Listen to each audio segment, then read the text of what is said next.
Hello, everybody. Welcome to the SIFE Training Pakistan's first session for Meet the Instructor.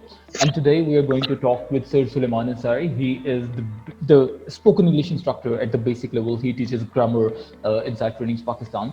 So the purpose of conducting this session is that whenever, when it comes to the spoken English, when it comes to the IELTS, so we always have a lot of questions in our mindset that we usually brainstorm on that, but nobody is there to answer those questions. And that is also the reason that whenever we get any inquiry over here inside Training Pakistan that they want to take admission in spoken English, they want to take admission in IELTS, so they usually say we want to meet with the instructor. We want to have one session, one trial class with the instructor. And they ask very basic and general questions that would they learn it or not. And all the questions that they ask in the first session or in the meetup that they want to have with the instructor, I have jotted down all the questions. And today I'm going to ask these questions from the instructor. So today the instructor who is with us is the Sir Suleman Ansari. How are you, Sir Suleman? Thank you very much. Thank you very much for taking me on for this session, and I hope our discussion will be very fruitful and it will answer all the questions that the students have, before joining any institutions, SIFE or any other one. Yeah. So let's start what you have. All right. So the first question that students usually ask is that we can also learn English by watching YouTube videos. Why do we need to pay the instructor? YouTube videos are free of cost. We can watch those videos. We can learn. Why to pay you? That's what they say. And why to come into classroom? Why to engage with the teacher? Why to interact with the teacher in an online session or maybe in a classroom? While we can watch the video simply and we can learn it through that. So what's your opinion on it? It's a very good question. It's a very pertinent question, and I'm sure everybody have this. Every student have this in their mind. Why should I go and join a class? It's just like you can learn. You cannot learn music just by listening in a song. Because you have to, at the end of the day, you still have to go to an ustad or a teacher to learn the chord, to learn everything. So because it is interactive, similarly, learning any language or anything, you cannot just switch on a video and just play it, and then at the end of the day, you say that I have learned everything. The reason you cannot learn it, because if you have any question to ask, how do you ask? If you have any doubt about anything, who will clear the doubt? That you're playing a video, so your doubts are still in your mind. At the end of the video, whether you play it 10 times or 20 times, that doubt will remain in your mind forever until somebody else clears or you search for another video. So coming to the classroom, the clears that doubt, that when the teacher teaching you something, you have a question, you immediately ask a question and the teacher answers you, he clears your doubt, and then he moves forward. So this is the thing that the class, what is interactiveness, that you clear the doubt, the teacher molds his teaching, the method, he understands that if a student have a question, it means that the concept is not clear, so he'll change its path and he will clear it. So that's the reason. And if the online teaching or the YouTube was the only way of teaching, then all the university will shut their doors and they will just record their lectures and throw it on the YouTube, and they say, okay, thank you very much, learn it. So this is what I feel, that classroom is very important. Interactiveness is very important. Yeah, and plus, if you need to ask any question after watching the video, so the person who is making the video usually says, if you have any question, ask in the comment box, and then just keep waiting for the reply. Or when you are interacting with the teacher live in a classroom or maybe in these online classes, so what happens? You can ask the question and you get the answer immediately. So that is exactly the of these classes of the live teacher.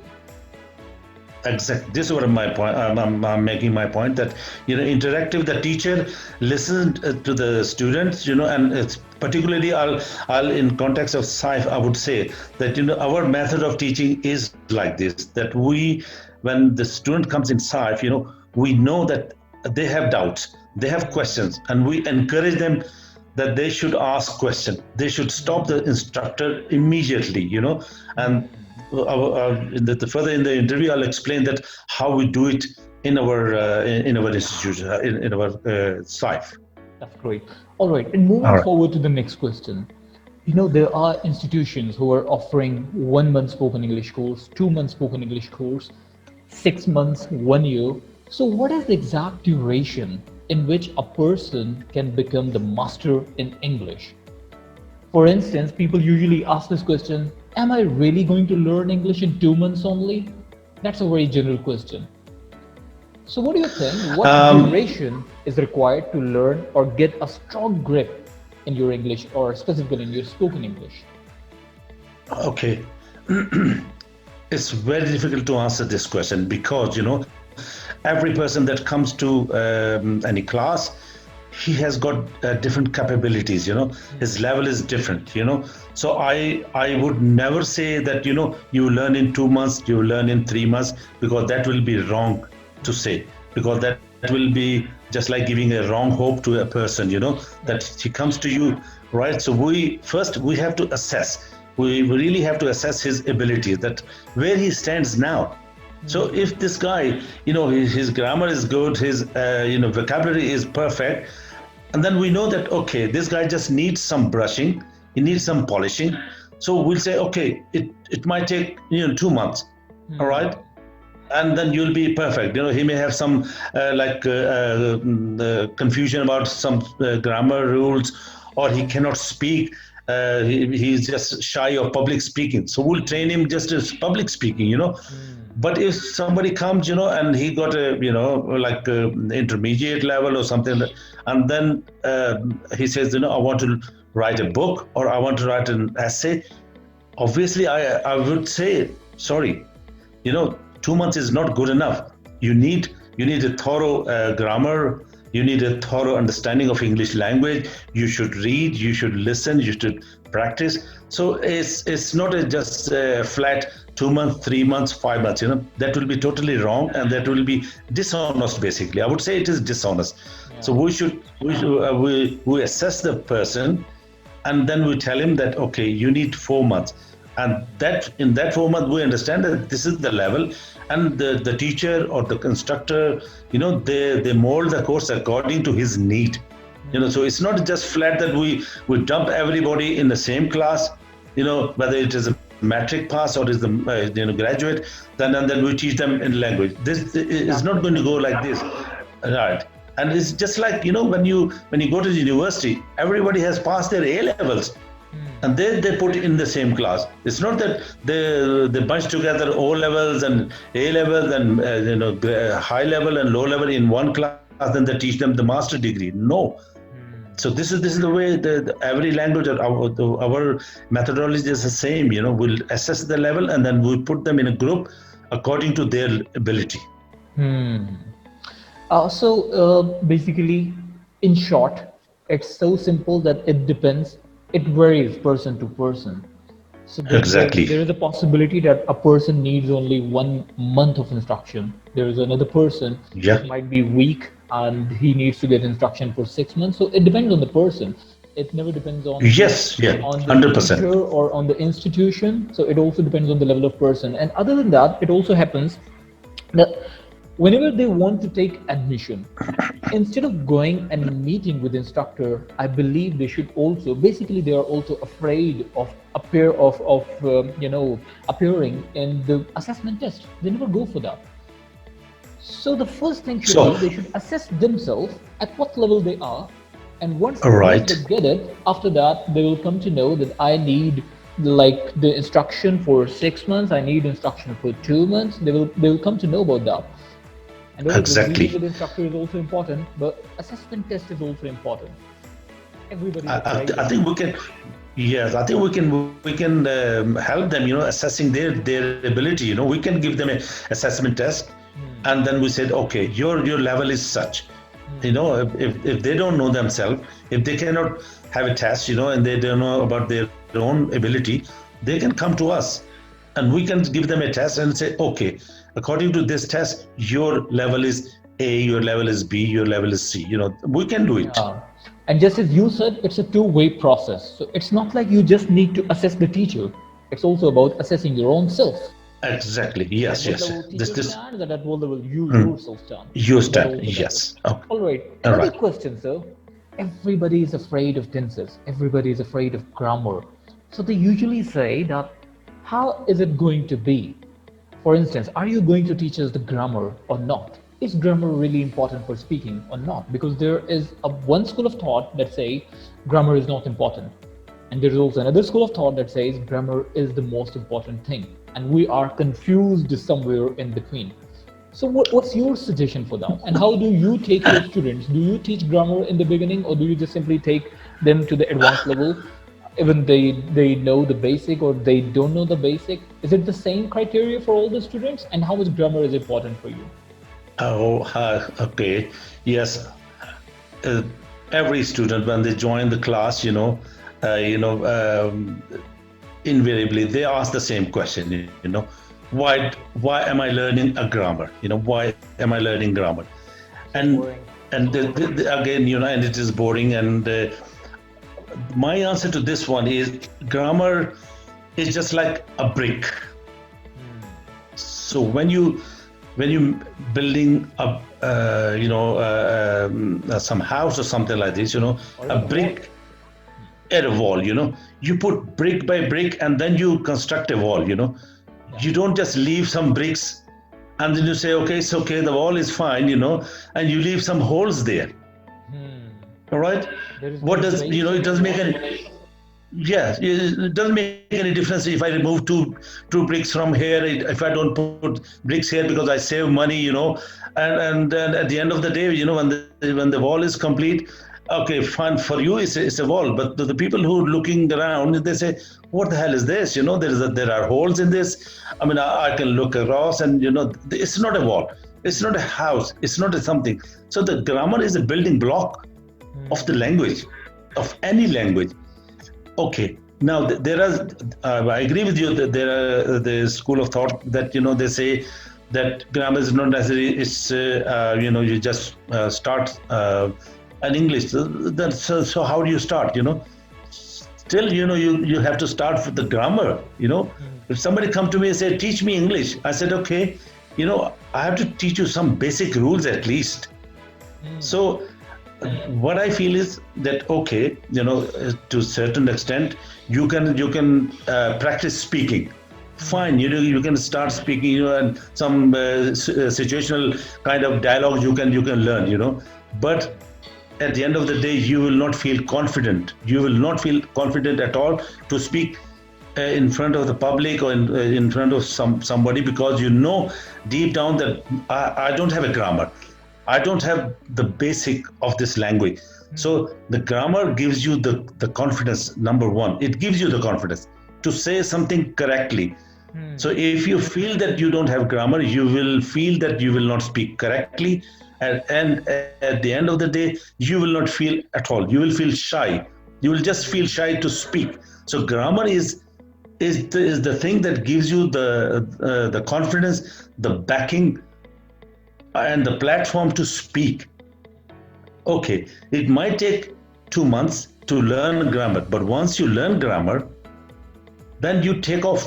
Is exponential growth. But if you just ignore grammar forever, you will be in a kind of limbo that that I don't know grammar. You feel I don't know grammar, and then you will not speak. So the way of teaching is I teach grammar for 1 month or 2 months, and when the person is very confident, then he starts speaking. That he knows that he's aware of grammar. He can speak correctly. Now the next steps comes is the confidence of speaking, is this spoken English. But the grammar is very important. I stress that grammar should be the basic grammar, not high level grammar, but the basic grammar should be there. This is my way. This is my opinion. And as you also teach IELTS, so what do you think? How much important grammar is when someone is going to appear in IELTS exam? Oh, this is very important. I cannot stress more. The when you are going for IELTS, obviously the you are aiming for a university, or you're aiming for going some foreign countries and whatever, and if you're saying, okay, I don't know grammar, but please let me in your country, please let me in your university, they will not obviously take you seriously, because how do you understand a language? How would you understand their text, or anything what has been taught, or what has been in the book? So the grammar is very important, and I think there's one paper is there where you have to write something. Okay, it's a written paper. All right, and do you think that if you don't have a grammar, you'll pass in this paper? You will not pass in that paper. You will simply fail in that paper. So it will reflect on all the other module. If you fail in the written exam, it will Yeah. obviously reflect on the other module. So it's better that you learn grammar, and you'll be in a sailing position, that you know the grammar, written, spoken, and as I said earlier, the grammar gives you confidence to speak. So there you are. So you get everything, the written, spoken, everything. So this is my There is also answer. another question. There is also another question when it comes to IELTS or spoken English. So there is a cheap marketing strategy in the market that they usually put the backdrop on the rickshaws, and they say learn IELTS in 20 days. Prepare yourself for IELTS, get 8+ bands in 20 days only, or maybe spoken English in 1 month only. So what's your opinion about that? I really, it's a sad situation. Basically, I would, I cannot put words into this kind of ad, that I normally see in the back of the rickshaw and on the buses and whatever, that learn IELTS in 2 months and get 8 bands and whatever, and it gives the false hope. Basically, it's not reality. It's just simply not possible. And okay, maybe you have done some you have a literature degree, or you have a MA English or something. Probably you may be able to get some good bands. But if you have the matric or inter or something, it's simply not possible, and they should not give the false hope. Basically, the thing is, you have to go from the basic thing. You have to learn of the language. We're talking about the English language, so we have to learn the basics, and then we can think about going to IELTS. It's just simply not possible.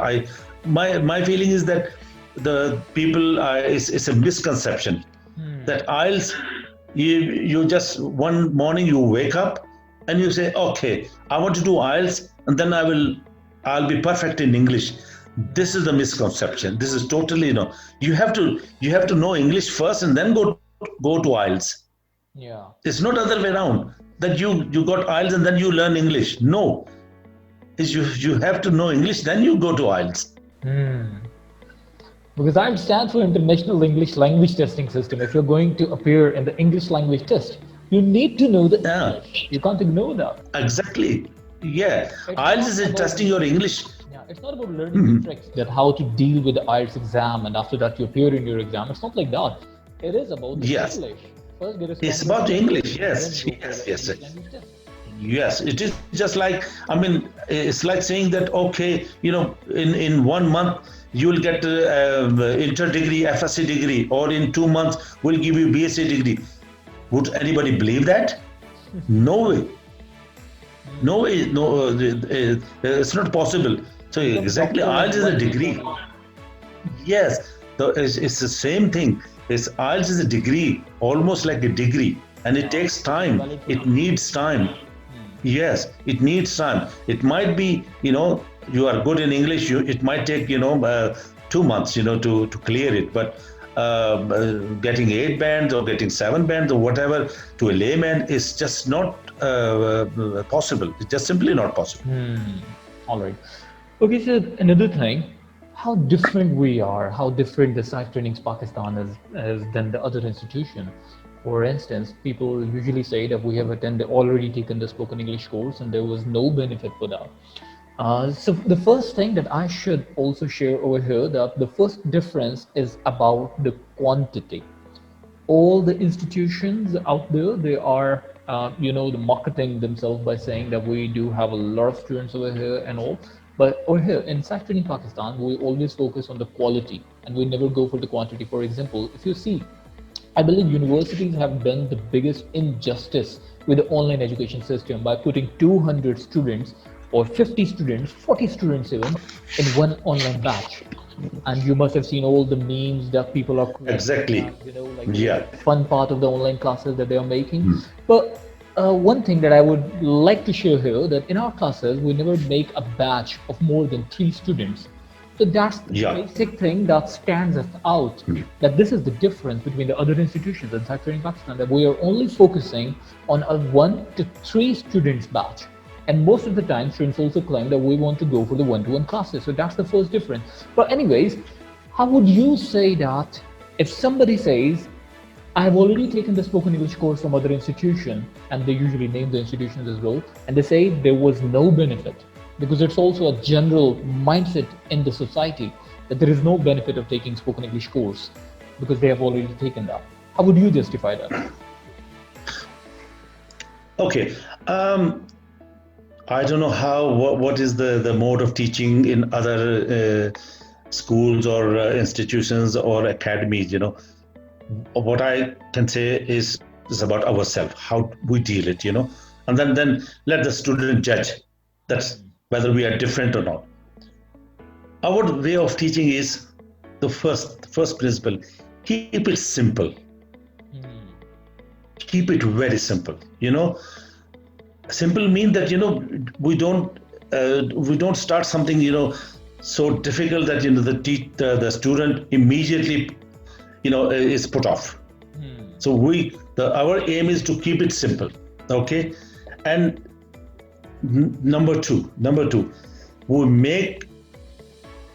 we encourage them to stop us and ask questions immediately. Okay. And for that, I personally, I have written, I have devised a couple of questions that these students can ask immediately. Like, for instance, I don't understand. So this is the class question that is written on the board or given in their hand and said, okay, you can say this. I don't understand it. Okay, or can you speak slowly? For example, I'm giving you an example. Can you speak slowly? Or, okay, what does it mean? So this is kind of question that the student are immediately given